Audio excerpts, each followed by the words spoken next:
জনাব তারেক রহমান উনি দলীয় নেতাকর্মীদের নির্দেশ দিয়েছে কোনো হানাহানি, দখলবাজ, কোনো অনরাজ্য, নৈরাজ্য এগুলো সৃষ্টি করতে যদি দলের কোনো নেতাকর্মী সম্পৃক্ততা থাকে, দলীয়ভাবে তাদের সাংগঠনিক ব্যবস্থা, সাংবিধানিকভাবে তাদের বিরুদ্ধে ব্যবস্থা নেওয়া হবে।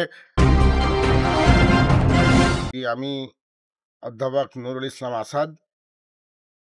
আমার পরিচয়, আমি 90-র গণ অভ্যুত্থানে স্বৈরাচার বিরোধী আন্দোলনে রাজপথের অগ্রণী সৈনিক হিসাবে, শহীদ প্রেসিডেন্ট জিয়াউর রহমানের আদর্শের সৈনিক হিসাবে রাজপথে অগ্রণী ভূমিকা রেখেছি। সর্বোপরি আসলে ছাত্র রাজনীতি যেটা বাস্তব, 90-র গণ অভ্যুত্থান ডাকসুর ভিপি আমানুল্লাহ আমানের নেতৃত্বে সারা বাংলাদেশে ছাত্র আন্দোলন গড়ে উঠেছিল, স্বৈরাচারের পতন হয়েছিল। ঠিক তদ্রূপ এই 2024 সালে আবার বৈষম্য বিরোধী ছাত্র আন্দোলনের মাধ্যমে ফ্যাসিবাদী সরকার হাসিনার পতন হয়েছে। আজকে দেশের প্রত্যেকটা ক্ষেত্রেই ছাত্রদের যে ভূমিকা, দেশের কোনো পরিবর্তনের জন্য ছাত্ররা অগ্রণী ভূমিকা রেখেছে। তাই আমরা আজকে বলতে পারি, যারা বৈষম্য বিরোধী আন্দোলনে যারা রাজপথে শহীদ হয়েছে, তাদের শহীদদের আত্মার প্রতি মাগফিরাত কামনা করছি, এবং যারা আহত হয়ে এখনো চিকিৎসাধীন আছে, আমি আজকের এই মিডিয়ার মাধ্যমে সমস্ত অসুস্থ যারা যারা এখনো চিকিৎসাধীন আছে তাদের সুস্থতা কামনা করছি। আপনাদের কাছে দোয়া কামনা করছি, তাদের জন্য দোয়া করবেন।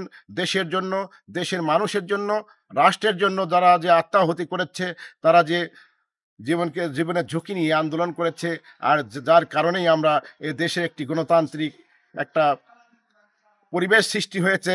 এক সময় গিয়েছে যেখানে এখন আমরা রাজনৈতিক কর্মী থেকে বিভিন্ন সামাজিক কর্মী যারা আছে, তারা তাদের মুখের ন্যায্য কথাটা তুলে ধরতে পারেনি জাতির সামনে। আসলে দীর্ঘ 17টা বছর এদেশ একটা অরাজকতার মধ্যে ছিল। সেই অরাজকতা থেকে আমরা ফিরে এসেছি। বৈষম্য বিরোধী ছাত্র আন্দোলনের মাধ্যমে দেশে একটা গণতান্ত্রিক ধারা ফিরে এসেছে। আমি চাই, দেশে যে অস্থিরতা, এটার কারণ আছে। কারণটা হচ্ছে, দেশে একটি নির্বাচিত সরকার দরকার, গণতান্ত্রিক সরকার হতে হবে। যে এই দেশে 17 বছর যেখানে ভোটার অধিকার থেকে মানুষ, নাগরিক, একজন সুনাগরিক তার অধিকার থেকে বঞ্চিত ছিল। নাগরিক যখন তার অধিকার ফিরে পাবে, একটা ভোটটা হলো তার নৈতিক দায়িত্ব, নাগরিক দায়িত্ব। এই ভোটটা দিয়ে আবার একটি জবাবদিহিমূলক একটা সরকার গঠন করতে হবে।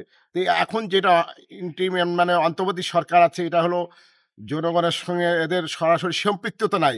যখন এদেশে একটি নির্বাচিত গণতান্ত্রিক সরকার কায়েম হবে, আল্টিমেটলি এই অস্থিরতা দূর হবে।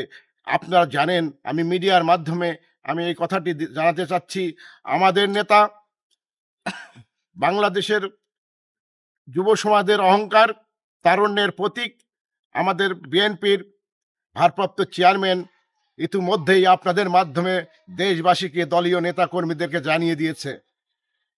দলীয় নেতাকর্মীদেরকে তিনি সর্বোচ্চ সংযম রক্ষা করার জন্য নির্দেশ দিয়েছে। কারণ এই হানাহানি, হইচই, এই ফ্যাসিবাদের যে কার্যক্রম যদি আবার অব্যাহত হয়, সেজন্য আমাদের নেতা জনাব তারেক রহমান উনি দলীয় নেতাকর্মীদের নির্দেশ দিয়েছে কোনো হানাহানি, দখলবাজ, কোনো অনরাজ্য, নৈরাজ্য এগুলো সৃষ্টি করতে যদি দলের কোনো নেতাকর্মী সম্পৃক্ততা থাকে, দলীয়ভাবে তাদের সাংগঠনিক ব্যবস্থা, সাংবিধানিকভাবে তাদের বিরুদ্ধে ব্যবস্থা নেওয়া হবে। তাই আমার নেতা জনাব তারেক রহমান ইতিমধ্যেই প্রকাশ করেছে যে দলের নেতাকর্মীদের সর্বোচ্চ সংযম করার চেষ্টা করেছে। কারণ একটা জিনিস, এটা বাস্তব জিনিস, 17 বছর আমাদের নেতাকর্মী আজকে ক্ষমতার স্বাদ পায়নি। তারা ছিল বিভিন্নভাবে নির্যাতিত, নিপীড়িত, নিষ্পেষিত, বিভিন্নভাবে জেল জুলুম, মামলা মোকদ্দমা বিভিন্নভাবে জড়িত ছিল। এর থেকে উতরায়ে আজকে যে পরিবেশ আসছে, আমাদের নেতা বলেছে আগামী সামনে মার্চে আমাদের জাতীয় কাউন্সিল হবে দলের। এই জাতীয় কাউন্সিলের মাধ্যমে একটা সুশৃঙ্খল পরিবেশ হবে। তার রূপরেখা তৈরি করার জন্য আমাদের নেতা তারেক রহমান, বিএনপির ভারপ্রাপ্ত চেয়ারম্যান, উনি তৃণমূল পর্যায়ে কমিটি গঠনের বিভিন্ন নির্দেশনা দিয়েছে। এই অনতিবিলম্বেই এই কার্যক্রম শেষ হবে।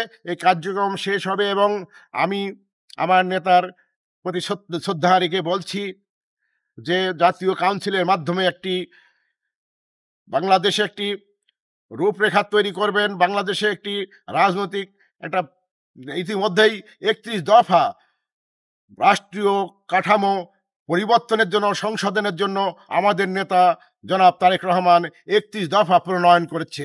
সেই ৩১ দফা কার্যক্রম বাংলাদেশের বিভিন্ন টেকনাফ থেকে তেঁতুলিয়া পর্যন্ত সারা দেশে এই ৩১ দফার কার্যক্রম চলছে। কারণ রাষ্ট্রীয় কাঠামো সংস্কারের প্রয়োজন এবং উনি এটা বোধ করেছেন, নেতা বোধ করছে, তাই তিনি ৩১ দফা নেতা কর্মীদের মাঝে, সাধারণ মানুষের মাঝে এই ৩১ দফা পৌঁছে দিয়েছে। ৩১ দফা বাস্তবায়ন হলে বাংলাদেশ একটি সুশৃঙ্খল রাষ্ট্রে পরিণত হবে এবং একটি অনতিবিলম্বে একটি সুষ্ঠু নির্বাচন দরকার। এই অন্তর্বর্তী সরকারের কাছে আমাদের দাবি যে তার যত তাড়াতাড়ি সম্ভব একটি সুষ্ঠু সঠিক নির্বাচন হবে, যে নির্বাচনের মাধ্যমে একটি নিরপেক্ষ সরকার গঠন হবে, যে সরকারের মাধ্যমে এ দেশ পরিচালিত হবে। আমি আশা করছি